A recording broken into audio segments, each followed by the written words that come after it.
వి gold trusted gold buyers మీరు తాకట్టు పెట్టిన బంగారాన్ని విడిపించి ఈ రోజు ఉన్న మార్కెట్ ధరకు కొనబడును. నమస్తే, welcome to iDream social spotlight with కవిత.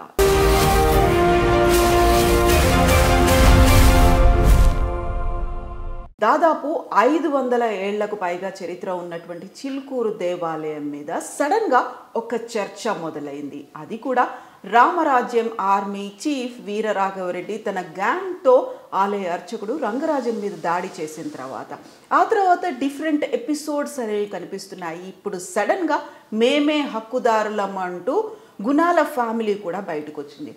అయితే ఎందుకని చిలుకూరు దేవాలయం ఎండోమెంట్ పరిధిలోకి రావట్లేదు? నిజంగా దేవాలయానికి దేవుడికి హక్కుదారులు ఎవరుంటారు? ఎవరికి దేవాలయాలు చెందుతాయి? ఎక్స్క్లూజివ్గా మనం మాట్లాడబోతున్నాము. మనతో పాటుగా ఒక విశిష్ట అతిథి ఉన్నారు, రిటైర్డ్ ఐవైఆర్ కృష్ణారావు గారు. సార్ నమస్కారం. సార్ నమస్కారం అండి. యూజువల్గా కృష్ణారావు గారు ఈ మధ్యన ఇంటర్వ్యూలు ఎవరికి ఇవ్వట్లేదు. చాలా రిక్వెస్ట్ చేసిన తర్వాత ఎక్స్క్లూజివ్గా చిలుకూరు దేవాలయం గురించి మాట్లాడుకుందామని కృష్ణారావు గారి దగ్గరికి వచ్చాము. సార్, చిలుకూరు దేవాలయం అసలు పరిచయమే అవసరం లేదు. 500 ఏళ్లకు పైగా చరిత్ర ఉంది. ఆలయ అర్చకులు వివిధ సామాజిక కార్యక్రమాల్లో పాల్గొంటూ వస్తున్నారు. ఒకవైపు మునివాహన సేవ చేశారు, టెంపుల్ ప్రొటెక్షన్ కమిటీ పెట్టారు, దేవుడికి కూడా రైట్స్ ఉంటాయి అని సుప్రీంకోర్టు దాకా వెళ్ళారు. ఎందుకని సార్ ఇంత సడన్గా చిలుకూరు దేవాలయం మీద అర్చకుల మీద దాడి అనేది మొదలైంది? అంటే తెలియదు, ఇది ఏదైనా స్ట్రాటజీయా, ఒక వ్యక్తి మానసిక స్టెబిలిటీ లేకుండా చేసిన అంశమా? నేను అనుకోవటం ఆ రెండోదే అయి ఉండొచ్చు అనుకుంటున్నాను. Instable person. నేను ఇంకొక ఎపిసోడ్లో చెప్పాను, అంటే సాధారణంగా నేను నా ఐవైఆర్ టాక్స్లో ఇష్యూస్ గురించి మాట్లాడుతూ ఉంటాను, దీని గురించి కూడా మాట్లాడాను. మ్యాడ్ పర్సన్, దాంట్లో ఏమి డౌట్ లేదు. అటాక్ చేసిన వాడు మతిస్థిమితం లేనటువంటి వ్యక్తి. అదే అయి ఉంటుంది, కానీ దీని వెనక ఏదో బ్రాడర్ కాన్స్పిరసీ ఉంటుందని అనుకోను. బట్ అటాక్ అయిన తర్వాత కొన్ని ఎలిమెంట్స్ను దీనిని అడ్వాంటేజ్ తీసుకోవటానికి చూస్తున్నాయి. దట్ ఈస్ నా ఫీలింగ్లో జరుగుతున్నటువంటి. ఇన్ఫ్యాక్ట్ నేను అన్నట్లు దాడి ఒక అంశమైతే ఆ దాడిని విపరీతమైన దీంతో కొన్ని ఎలిమెంట్స్ సమర్థిస్తున్నాయి. వాళ్ళను నేను నికృష్టులు అంటాను. ఇవి ఇతనికన్నా వాళ్ళు డేంజరస్. రెండు రకాల డేంజరస్. సమాజంలో వివిధ అభిప్రాయాలు ఉండటంలో తప్పు లేదు, కానీ ఒకరిని మీద దౌర్జన్యం చేసి భౌతికంగా దాడి చేసినప్పుడు మిగిలినవన్నీ పక్కన పెట్టినా ఆ ఒక్క విషయంలో ఖండించాలి. అది కూడా ఖండించకుండా ఈ చేసింది కరెక్టే, ఎందుకనంటే ఇంకేదేదేదో కారణాలు చెబుతూ చెప్పేటటువంటి వాళ్ళు నా దృష్టిలో ఈ వీరరాఘవరెడ్డి కన్నా నికృష్టులు. నేనైతే ఫేస్బుక్ వీటిలో సోషల్ మీడియాలో చూస్తున్నాను, వాళ్ళేమీ అజ్ఞానులు కాదు, చదువు సంఖ్య లేని వాళ్ళు కాదు, చాలా చదువుకున్న వాళ్ళు, విషయాలు తెలిసిన వాళ్ళు, తార్కికంగా చాలా అంశాల మీద తమ ఒపీనియన్స్ను ఎక్స్ప్రెస్ చేసేవాళ్ళు. బట్ ఈ ఇన్సిడెంట్లో వీరరాఘవరెడ్డిని సమర్థిస్తూ కొన్ని పోస్టులు పెట్టారు. అది ఐ థింక్ సార్, అదే ఒకే ఒక మాట ఏంటంటే, వీరరాఘవరెడ్డి కన్నా నికృష్టులైన వ్యక్తులే ఇటువంటి పనులు చేస్తారు. సో అది నా భావన. ఇది చిలుకూరు దేవాలయం ప్రాశస్త్యం ఒకటి చారిత్రకం, రెండు ఫ్యామిలీ వల్ల ప్రాశస్త్యం. ఇప్పుడు యాక్చువల్గా 1987 చట్టం, దాన్ని ఆయన ఒక మాటలో చెప్పేశాడులేండి చిలుకూరు రంగరాజన్ గారు, బ్రిటిష్ వాడి కన్నా దారుణమైన చట్టం అని. బ్రిటిష్ వాడు కూడా ఇంత దారుణమైన చట్టం చేయలేదు, నిజం కూడా. హిందూ సమాజంలో మార్పు రావాలి అంటల్లో తప్పు లేదు, దానికి ఒక యాక్షన్ ప్లాన్ కావాలి మీకు. యాక్షన్ ప్లాన్ లేకుండా కేవలం ద్వేషంతో ఒక చట్టం తెస్తే సంస్థలు ఎట్లా నిర్వీర్యమైపోతాయనే దానికి 1987 చట్టం నిదర్శనం. దాని మీద పోరాడినటువంటి ఒకే ఒక వ్యక్తి సౌందరరాజన్, ఆయనకు సపోర్ట్గా నిలిచినటువంటి వాడు కొడుకు రంగరాజన్. అది సాధారణమైనటువంటి పోరాటం కాదు. నేను డేవిడ్ గోలియత్ పోరాటం అంటారు. ఎందుకంటే అదర్ సైడ్ ఎవరు? ఎన్టీ రామారావు గారు. నిరంకుశమైన అధికారం, ఆయన ఏం చేసినా అప్పుడు ఉన్న మెజారిటీకి నో అని చెప్పేటటువంటి అవకాశం లేదు. 2 హక్కుదారులు ఎవరు ఏంది అంటే సమాజమే, అర్చకుడు కాదు, దాత కాదు, హిందూ సమాజమే దానికి హక్కుదారు. హిందూ సమాజం ఏమనుకుంటే దాని ప్రకారమే నడవాల్సి. దాత ఏదో ఒకటి ఇచ్చాడు కాబట్టి అతను దైపోదు. దానం ఇచ్చినప్పుడే నువ్వు పోగొట్టుకున్నావు. నువ్వు దానం ఎందుకు ఇస్తారు? దానం ఒక కాజ్ కోసం ఇస్తావు. ఆ కాజ్ కోసం ఇచ్చినప్పుడు ఇంకా అది నీది కాదు. దానం ఇచ్చిన తర్వాత మళ్ళీ నాదేనని తీసుకోవటం ఏముంది? సరే, ఏదైనా వీళ్ళు అక్కడ పెలేషస్ బిల్డింగ్ కట్టుకొని అనుభవిస్తున్నారా? ఏదైనా దాని నుంచి లబ్ధి పొందారా? 3-4 తడవలు పోయినాను. వాళ్ళ పక్కింట్లోనే ఉంటారు. ఇట్లా టెంపుల్ ఉంటే ఆ పక్కనే ఉంటుంది. చూచి రావాలి. అది చూచి వచ్చిన వాడు ఎవరు ఇట్లాంటి దరిద్రపు కామెంట్లు చేయరు. Simple, normal, lower middle class పూజారి గృహం ఎట్లా ఉంటుందో అట్లా ఉంటుందని అక్కడ ఉంటున్నారు. ఏదో నిబద్ధతతో చేద్దాము అని 3 కొడుకుల్లో ఒక కొడుకు దీనికి అంకితం కాబట్టి జరుగుతూ ఉన్నది. కానీ ఇంతకన్నా బెటర్ ఆపర్చునిటీస్ లేకుండా ఉండిపోలేదు మీరు. ఈరోజు ఇన్ఫ్యాక్ట్ నేను అనేది కూడా అదే. ఆలయ వ్యవస్థను నిర్వీర్యం చేశాం. అర్చకుడికి సరైనటువంటి వేతనమును, రెమ్యూనరేషన్ను లేకుండా చేశాం. ఉన్న ఇనాములను తీసేసాం. స్కేల్ ఇవ్వలేదు. ఎవరు ఉంటారు అక్కడ? ఏ రకంగా తయారైందంటే ఇంకా ఏమీ పోవటానికి వీలు లేనటువంటి వాళ్ళే అర్చకత్వంలో నిలిచిపోతున్నారు. అది డేంజరస్. ఇప్పుడు అందుకనే అర్చకులలో ఒక లెవెల్ ఆఫ్ అండర్స్టాండింగ్, ఇంటలెక్ట్ ఉన్నటువంటి వాళ్ళు తక్కువైపోయినారు. అది ఉన్నటువంటి వాళ్ళు రంగరాజన్. ఎందుకంటే వీళ్ళు స్వచ్ఛందంగా ఉన్నారు కాబట్టి, కాస్త higher level of thinking, intellectual ఉన్నటువంటి వాళ్ళు ఉన్నారు కాబట్టి ఈ టెంపుల్ ఇంకో రకంగా నడపగలుగుతున్నారు. హిందూ ధర్మానికి ఒక ఆయువు పుట్టుగా తీసుకుపోతున్నారు. ఒక ఆల్టర్నేటివ్ సిస్టమ్ను మనకు చూపెట్టగలుగుతున్నారు. ఈరోజు ప్రభుత్వ పరిధిలో, ఎగ్జిక్యూటివ్ ఆఫీసర్ కార్యనిర్వహణాధికారుల పరిధిలో నడుస్తున్నటువంటి టెంపుల్స్ ఏవి సరిగ్గా రన్ కావటం లేదు. అవినీతి ఎక్కువ. ఈ ప్రభుత్వ అధికారులకు ఆలయ ఆచార వ్యవహారాలు తెలియవు. విపరీతమైన అహంభావము, ప్రిజుడిసెస్, వీళ్ళతో ఎగలేకపోతున్నారు పూజారులు. రెండో సైడు ప్రభుత్వం వేసేటటువంటి ఆలయ కమిటీలు, లోకల్గా ఉన్న పెద్ద రౌడీ, పెద్ద యూస్లెస్ ఫెలో వాళ్ళందరూ దాంట్లో ఉంటారు. ఎందుకంటే రాజకీయంగా నడుస్తుంటారు. వీళ్ళందరితో చేసుకుంటూ ఆలయాన్ని నడపటం అనేటటువంటి సాధారణమైనటువంటి విషయం కాదు. ఆ 2 లేకుండా చేసుకున్నారు వీళ్ళు. ఉండి తీసేయటంతో ఎగ్జిక్యూటివ్ ఆఫీసర్ నియంత్రణ లేదు, దీనికి ఒక రాజకీయమైన కమిటీ లేదు. అందుకనే ఒక పద్ధతి ప్రకారం దాన్ని నడుపుకొని తీసుకుపోగలుగుతున్నారు. అంత చక్కగా ఒక ఆల్టర్నేటివ్ చూపెట్టినటువంటి ఫ్యామిలీని చక్కగా రన్ చేయటం. రెండోది లిబరల్ మైండెడ్ పీపుల్. మునివాహన సేవ ఇది చేయటం అంటే చాలా అంశాల్లో వాళ్ళతో నేను ఇంటరాక్ట్ అయినాను. అందుకని అంటే వారసత్వ హక్కులు, హెరిడిటరీ రైట్స్ తిరుమల తిరుపతి దేవస్థానంలో ఉన్న అర్చకులకు కూడా ఉండాలి అనే పాయింట్ మీద ఫైట్ చేస్తున్నప్పుడే సౌందరరాజన్ నాతో అన్నాడు 2-3 సార్లు, బా ఎట్లాంటి వాళ్ళండి వీళ్ళు, వీళ్ళ కోసం మనం ఇంత చేయాలా, వీళ్ళు దే డోంట్ డిజర్వ్ ఇట్ అని. But as a principle fight చేస్తున్నాం కానీ అక్కడ ఉన్న వాళ్ళు అంతా డిజర్వింగ్ పీపుల్ కాదు. అది ఆయన individual opinion which I agree with him absolutely. Because ఒక పాయింట్ మీద ఫైటింగే కానీ ఆ నలుగురు డిజర్వింగ్ అనే విషయం మీద క్వశ్చన్ మార్క్ ఆయనకు ఉండింది, నాకు ఉండింది. రెండోది మొన్న నాతో ఆయన రంగరాజన్ గారితో చేసిన చర్చలోనే ఒక అంశం వస్తే చాలా చక్కగా చెప్పాడు. ఇప్పుడు కుమరవల్లి మల్లన్న టెంపుల్, కుమరవల్లి మల్లన్న టెంపుల్కు ఒక ప్రత్యేకమైన ఆచార వ్యవహారము చేసే విధానము ఉంది. ఒక ఈవో పోయి దాంట్లో ఇంటర్ఫియర్ గాను ప్రయత్నించాడు, దాన్ని నేను వారించాను అన్నాడు, విచ్ ఇస్ కరెక్ట్. చారిత్రకంగా మనకు వచ్చినటువంటి వారసత్వాలు ఈ దేవాలయాలు.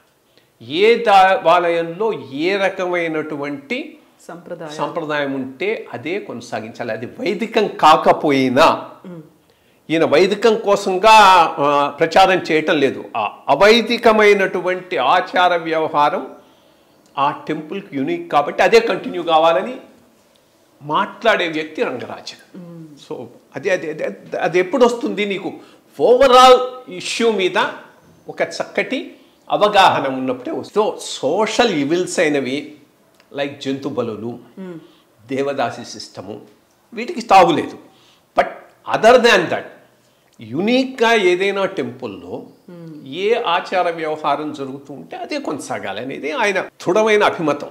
ఇంత liberal minded, open minded, Hindu సమాజం మీద అవగాహన ఉన్న వ్యక్తి, ఆచార వ్యవహారాల మీద అవగాహన ఉన్నటువంటి వ్యక్తి, ఆలయం కేంద్రంగా హిందూ సమాజం బలపడాలన్నా వ్యాప్తి చెందాలన్నా ఎటువంటి విధానం ఉండాలి అనే దానికి ఒక మార్గం చూపినటువంటి ఫ్యామిలీ. దానిని ముందుకు తీసుకుపోవాల్సిన అవసరం ఉంది. వాళ్ళ మీద మేము హిందూ వాదులం అంటూ దాడులు చేసేవాళ్ళు ఒకటి పిచ్చివాడైనా ఉండాలి, పర్వర్ట్ అయినా ఉండాలి, దీనిని మించిన డిజైన్ ఏదైనా ఉండైనా. సార్, ఇప్పుడు ఎవరైతే రంగరాజన్ గారి మీద దాడి చేసినటువంటి వీరరాఘవరెడ్డి ఆ టైంలో ఒక వీడియో రిలీజ్ చేసిన దాంట్లో ఉన్నటువంటి మాటల్ని బట్టి చూస్తే ఇతర మతాల వాళ్ళే హిందూ మతం మీద దాడులు చేస్తున్నప్పుడు మీరు ఒక పూజారి అయ్యి ఉండి ఇతర మతాలకి సంబంధించి ఆ కార్యక్రమాలకు ఎందుకు వెళ్తారు, దీంతో పాటుగా ముస్లిం ఫ్యామిలీలకు కూడా మీరు హెల్ప్ చేస్తున్నారని ఒక స్టోరీని నేను కవర్ చేశాను సార్. రంగరాజన్ గారికి సంబంధించి రంజాన్ మాసంలో ఒక ముస్లిం ఫ్యామిలీకి వాళ్ళ ఇంట్లో ఉన్న ఒక ఎద్దు ఎలక్ట్రిక్యూట్ అయి చనిపోతే తన గోశాలలో ఉన్నటువంటి ఆ ఎద్దుని వాళ్ళకి ఇచ్చారు, వాళ్ళ కుటుంబ అవసరాల కోసం, జీవనోపాధి కోసం. దాన్ని కోట్ చేస్తూ అలాంటి ఫ్యామిలీలకి లేకుంటే వాళ్ళకి మీరు హెల్ప్ చేయాల్సినటువంటి అవసరం ఏముంది అని. పూజారులు అనేవాళ్ళు కేవలం అక్కడ ఉన్నటువంటి గుడిలో లేకుంటే దేవుడికో సేవ చేసుకుంటూ ఉండాలి తప్ప ఇతర కార్యక్రమాలు దేంట్లోనూ పార్టిసిపేట్ చేయొద్దా సార్? మానవత్వం అనేది ఒకటి ఉంటుంది. రెండు విషయాలు ఇక్కడ. వీరరాఘవరెడ్డికి కానీ ఇంకొక రెడ్డికి కానీ శర్మకి కానీ నాయుడుకి కానీ డిఫరెంట్ వ్యూ పాయింట్ ఉండటంలో తప్పు లేదు. దాన్ని నేనేమి కాదంటలేదు. అదే ఈ రంగరాజన్ గారి వ్యూ పాయింట్ కరెక్టా, వీరరాఘవరెడ్డి వ్యూ పాయింట్ కరెక్టా అనే దాంట్లోనికి నేను పోవటం లేదు. కానీ నీ వ్యూ పాయింట్ ఈయన మీద రుద్దటానికి భౌతికంగా దాడి చేస్తామంటే వాడు పిచ్చోడే కదా. ఇప్పుడు పాయింట్ ఈస్, నీకు ఒక వ్యూ పాయింట్ ఉంది, అర్చకుడిగా నువ్వు ఇతర మతాల వాళ్ళ జోలికి పోకూడదు, వాళ్ళకు సహాయం చేయకూడదు అని అనుకుంటున్నావు. సరే, అది కరెక్టా కాదా అనేది నేను చెప్పటం లేదు. బట్ అది ఒక వ్యూ పాయింట్. ఆయనకి ఇంకొక వ్యూ పాయింట్ ఉంది, కాస్త మచ్ బ్రాడర్ వ్యూ పాయింట్. ఆ బ్రాడర్ వ్యూ పాయింట్లో కూడా తప్పు లేదు. ఎందుకంటే ఆయనతో నేను చెప్పిన విషయంలో కూడా వాళ్ళు ఆ టెంపుల్ వరకు ముఠావాలీస్. ఇప్పుడు నైజాం టైంలో ముఠావాలి 1933లో ఇచ్చిన ఈనాం ఉన్నది. ఈనాం సిస్టమ్ అప్పట్లో వీటికి కూడా టెంపుల్స్ కూడా కొన్నిటికి అమలు చేసినట్టున్నారు. అదొక సింక్రటిక్ కల్చర్ ఒకటి ఉన్నది, మనం పూర్తిగా పక్కన పెట్టలేని సింక్రటిక్ కల్చరు దక్కన్లో ఉన్నది. అది కరెక్టా కాదా? కాదు.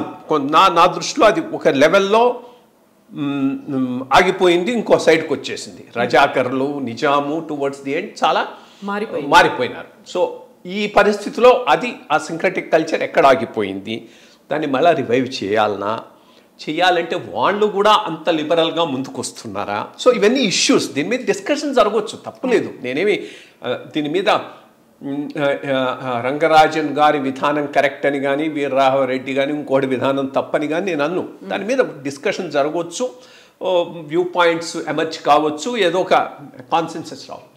కానీ అది ఒకరి మీద దౌర్జన్యం చేయడానికి బేస్ కావటానికి వీలు లేదు. ఆ దౌర్జన్యాన్ని సమర్థిస్తున్నటువంటి వాళ్ళు తప్పకుండా నికృష్టులు. అది నా పాయింట్. సో ఇప్పుడు రామరాజ్యం ఆర్మీ ఇక్ష్వాకు వంశస్థులు ఎవరు, ఆ గోత్రం తెలుసా, ప్రవర తెలుసా, వచ్చిన వాళ్ళ భక్తులందరినీ అడుగుతున్నారా రామరాజ్యం కోసం మీ గుడిని మాకు రాసిచ్చేసేయండి, మీరు తప్పుకోండి, మేము చేపడతాము, ఇలాంటి వ్యాఖ్యలన్నింటినీ ఎట్లా చూస్తున్నారు సార్? రామరాజ్యం ఏంటి అసలు? చెప్పాను కదా, పిచ్చి పట్టిన వాడికి ఎట్లా డీల్ చేయాలి. ఇప్పుడు ఎగ్జాక్ట్లీ అదే పరిస్థితి. రామరాజ్యం లేదు, ఇక్ష్వాకు వంశము లేదు. అక్కడ బేసిక్గా ఉన్నది పిచ్చి పట్టిన ఉన్మాదం. ఒక మాటలో చెప్పాలంటే అది ఉన్మాది వ్యాఖ్యలే అవి. బట్ దానిని సమర్థిస్తున్న వాళ్ళను కూడా మనం ఒక కంట కనిపెడుతూ ఉండాలి. బికాస్ ఆ ఎలిమెంట్స్ ఈ ఎలిమెంట్ కన్నా డేంజరస్ ఎలిమెంట్స్ నా దృష్టిలో. సో మనం హిందుత్వం, హిందూ ధర్మం వీటన్నిటి గురించి మాట్లాడుకుంటున్నప్పుడు ఇంకొక విమర్శ కూడా వినిపిస్తుంది. సడన్గా వచ్చేటువంటి ఇంకొక వాదన కూడా, హిందుత్వంలో అస్పృశ్యత అనేది ఉంది, ఇప్పటికీ వివక్ష కొనసాగుతుంది, అంటరాని వాళ్ళు, దళితులు వీళ్ళందరినీ మీరు హక్కును చేర్చుకున్నారా అనే మాట. ఈ వాదనలన్నీ సడన్గా మళ్ళీ పాపపై పైన కనిపిస్తున్నాయి సార్. ఎటువంటి అజెండా ఉండాలి హిందుత్వాన్ని ముందుకు తీసుకుపోవాలంటే?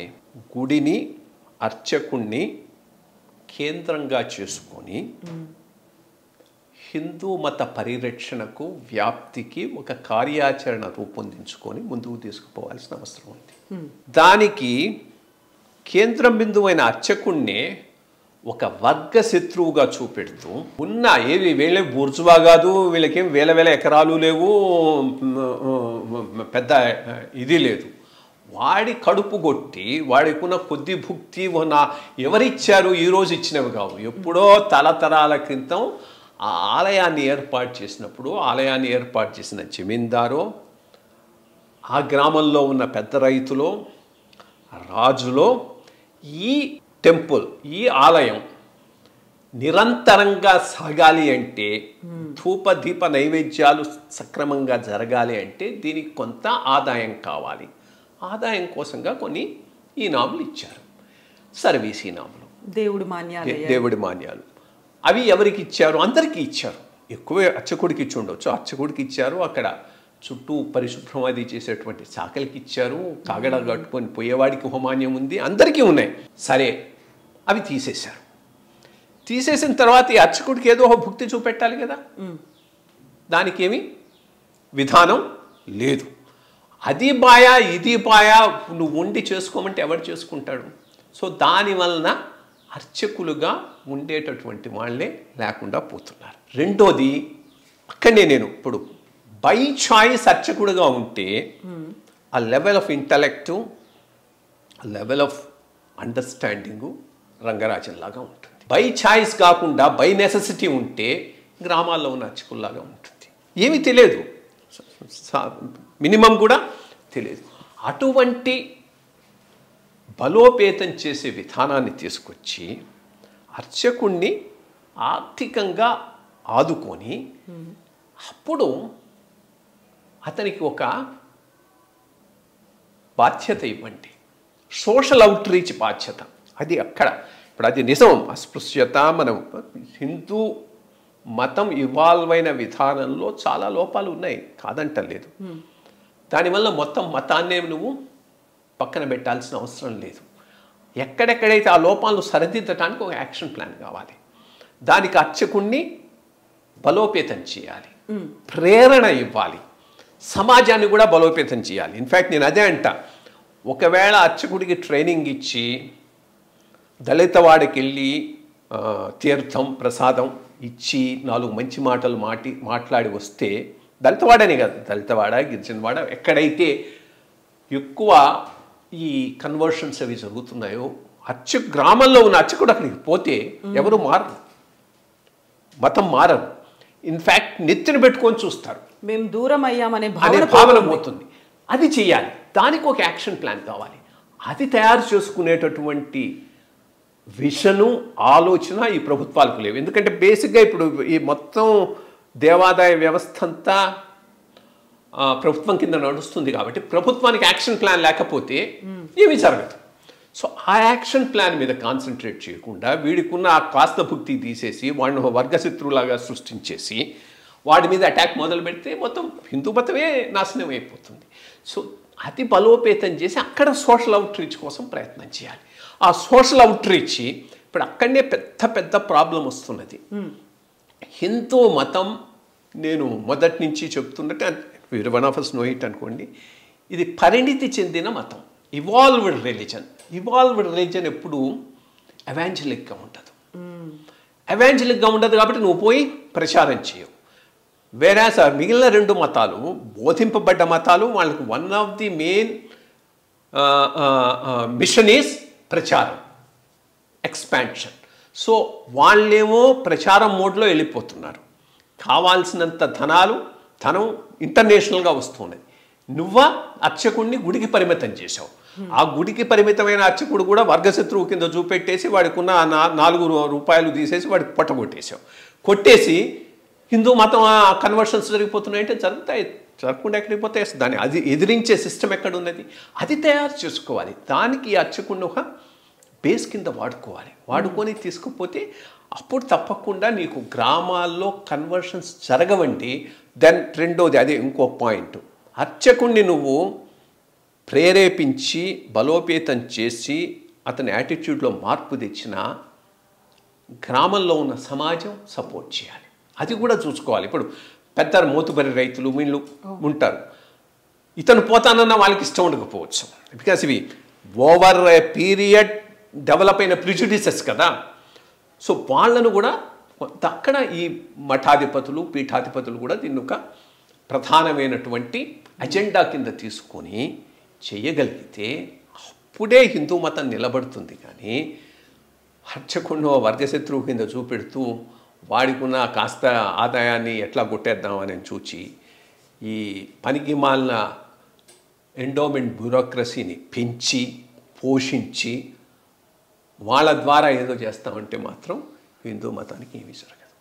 మీరు ఇప్పుడు ఒక మాట అన్నారు సార్, రంగరాజన్ గారు బై చాయిస్ తీసుకున్నారు అనే మాట, ఎందుకని అన్నారా మీరు అది?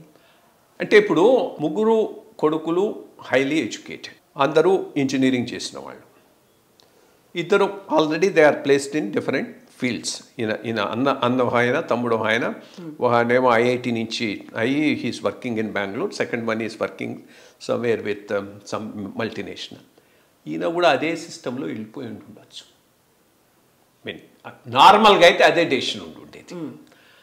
బట్ తండ్రితో పాటు ఉన్నాడు, ఈ పోరాటంలో పాల్గొన్నాడు, దీనికి కమిట్ అయినాడు.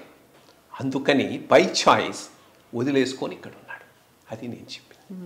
కాకపోతే సార్ ఇప్పుడు వస్తున్నటువంటి సరికొత్త వాదన, ఆ దేవాలయానికి అసలైనటువంటి హక్కుదారులం మేమే అనే మాట గుణాల ఫ్యామిలీ నుంచి వచ్చింది. ప్రెస్ మీట్స్ పెడుతున్నారు వాళ్ళు.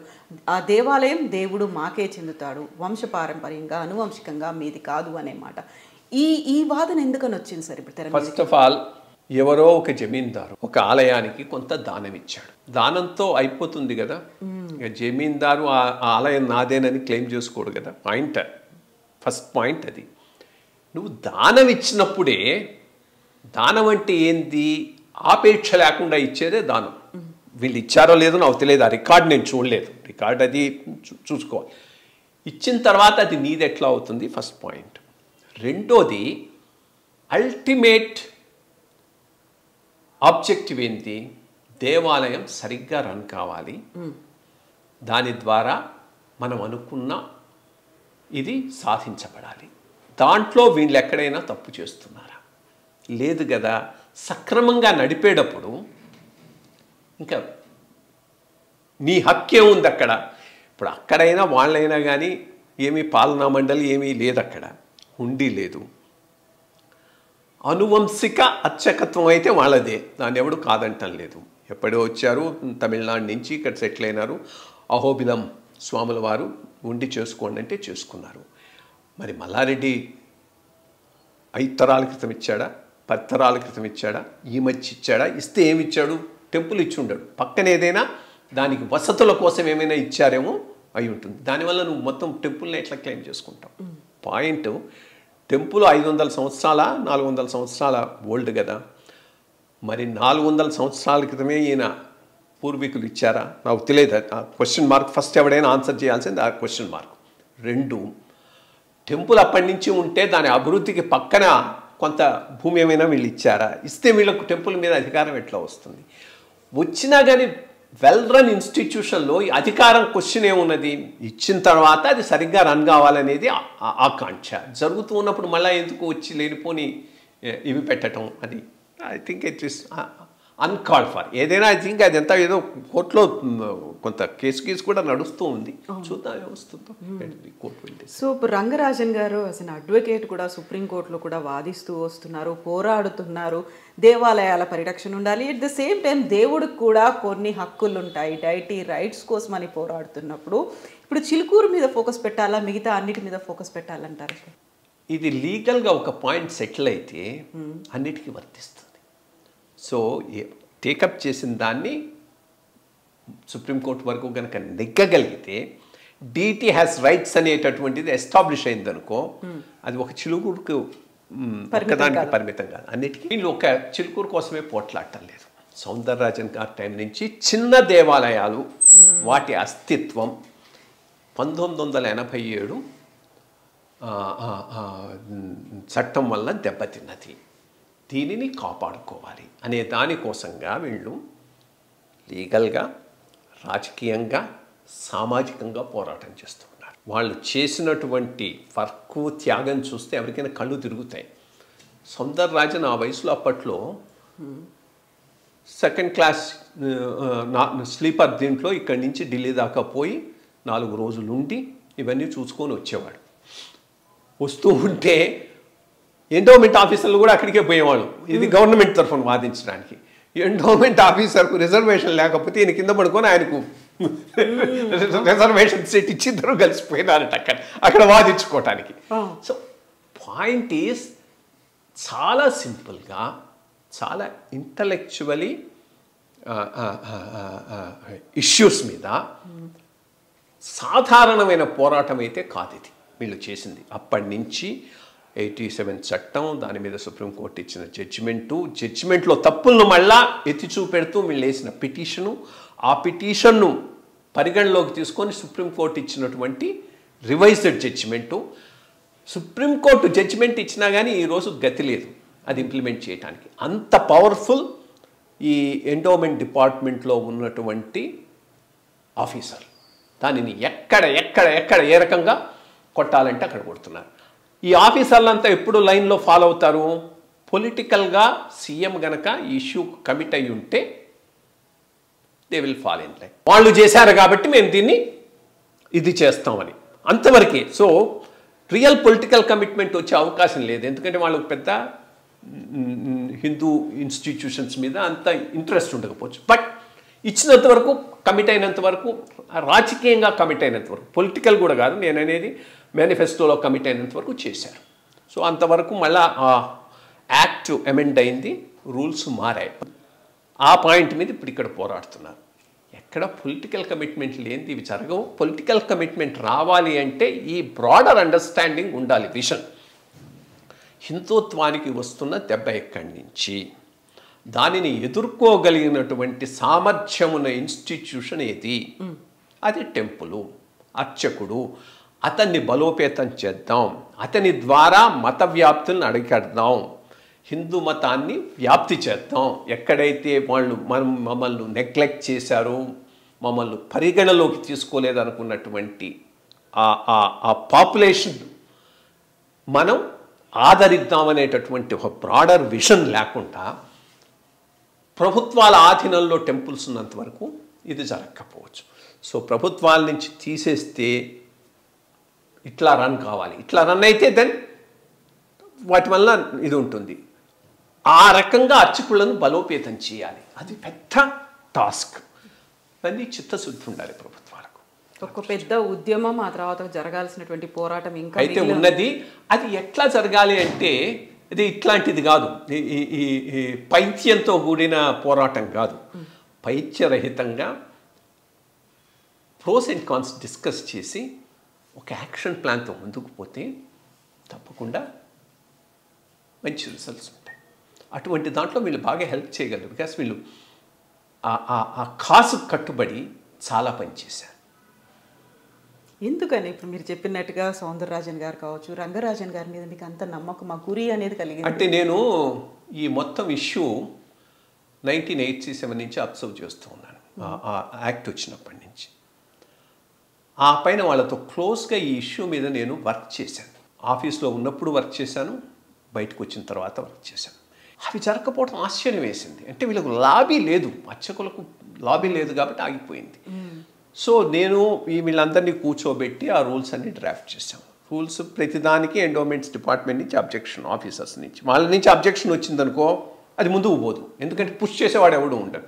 సో వాళ్ళ అబ్జెక్షన్స్ కూడా పరిగణలోకి తీసుకొని దీనికి ఒక షేప్ ఇచ్చి తీసుకొని పోయి అప్పుడు చేద్దామని ప్రయత్నిస్తే ఇదే ఈ భావజాలం ఈ 1987 ఇది ఎండోమెంట్స్ యాక్ట్ చేసిన భావజాలం, ఆ భావజాలానికి కట్టుబడి ఉన్నటువంటి ఒక లాబీ, ఇంకేమి ఆశించని కమిట్మెంట్, అది మోస్ట్ ఇంపార్టెంట్ థింగ్. ఏదో ఆశించిన కమిట్మెంట్ అయితే కాదు. సో ఇప్పుడు హిందుత్వంలో శైవం, వైష్ణవం, శాక్తేయం ఇలా విభిన్నమైనటువంటి వర్గాలుగా విడిపోయి గొడవలు పడుతున్నారు, విభేదాలు కొనసాగుతున్నాయి అనుకున్నప్పుడు దళితులు ఆటోమేటిక్గా ఒక వివక్ష గురవుతున్నా, మమ్మల్ని దగ్గరికి రానివ్వట్లేదు, దూరం పెడుతున్నారు అనుకున్న దశలో నాకు తెలిసి 7-8 ఏళ్ల కింద మునివాహన సేవ అనేది ఒక దాన్ని పాత పద్ధతిని సరికొత్తగా మళ్ళీ పరిచయం చేసి ఒక దళితుని భుజాల మీదకి ఎత్తుకొని గుడి చుట్టూ తిరిగి తీసుకొచ్చినటువంటిది, అది సరిపోతుందంటారా? ఇంకేం జరగదు? సరిపోదు. అది ది గుడ్ జెస్చర్, ముందుకు పోతుంది. బట్ బ్రాడర్గా నేను చెప్పినట్టు అర్చకుడిని కేంద్రంగా చేసి ఏ ఏరియాలు అయితే హిందూ మతం నుంచి బయటికి పోయేటట్టున్నాయో ఆ ఏరియాస్ను అర్చకుడు వెళ్ళేటట్టుగా చేసేటట్టుగా మనం సంసిద్ధం కావాలి. గ్రామాల స్థాయిలో అదొక ఉద్యమంలాగా జరగాలి. స్టార్టింగ్ పాయింట్గా మంచి జెస్చర్, గొప్ప జెస్చర్. మునివాహన సేవను మొదలుపెట్టడం అనేది సాధారణమైన విషయం కాదు. బట్ ఆ జెస్చర్తో ఆగిపోకూడదు, దాని నుంచి ముందుకు తీసుకుపోవాల్సిన అవసరం. తీసుకెళ్ళడానికి అవసరమైనటువంటి ప్రోత్సాహం, ప్రోద్బలం ఇవ్వాల్సింది సమాజం ఇవ్వాలి, లేకపోతే గవర్నమెంట్ ఇవ్వాలి. గవర్నమెంట్ ఎప్పుడు ఇస్తుంది? హిందుత్వ ఐడియాలజీకి గవర్నమెంట్ కట్టుబడి ఉన్న రాసే ఇస్తుంది. సో ఇప్పుడు చిలుకూరు ఆలయానికి సంబంధించి చూస్తే మేము హక్కుదారులం, మా వల్ల మేము వేడుకోవడం వల్లే భగవంతుడు ఇక్కడ స్వయంభూగా అవతరించాడు అని గుణాల ఫ్యామిలీ అయితే చెప్తోంది. ఆ తర్వాత ఇప్పుడు ఉన్నటువంటి సౌందరరాజన్, తర్వాత రంగరాజన్, వీళ్ళు కాకుండా సరికొత్తగా ఇంకొకరిని తీసుకొచ్చి అక్కడ అర్చకులుగా నియమించాలి, ఇన్ని ట్రాన్స్ఫర్ చేసేయాలి, ఇన్ని తొలగించేసేయాలి, ఈ వాదనలు ఎలా చూస్తున్నారు? ఫస్ట్ ఆఫ్ ఆల్ వీళ్ళ లీగల్గా వాళ్ళ రైట్ ఏందో నాకు తెలియదు, కాబట్టి దాని మీద కామెంట్ చేయను.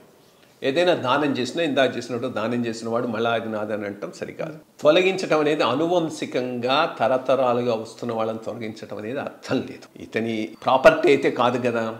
మీన్ ఏమన్నా కానీ ఆ గుణాలు కానీ ఎవరు కానీ ఏ టెంపుల్ ఎవరికి ప్రాపర్టీ కాదు. విధానం ఎట్లా ఉండేదంటే ఒరిజినల్గా అనువంశిక ధర్మకర్తలు, అనువంశిక అర్చకులు. 1987 చట్టం రెండింటినీ తీసేసింది. సరే, ఇప్పుడు మళ్ళీ హెరిడిటరీ అర్చకాస్ రైట్స్ రెస్టోర్ అయినాయి, 2 చోట్ల ఇదైంది. బట్ అనువంశిక ధర్మకర్తలు కూడా రెస్టోర్ అయినారని నాకు దాని మీద కొంత అవగాహన లేదు, చూసుకోవాలి. దాన్ని తర్వాత స్టడీ చేయండి, చెప్పలేము. అనువంశిక ఒకవేళ అనువంశిక ధర్మకర్తలు కనుక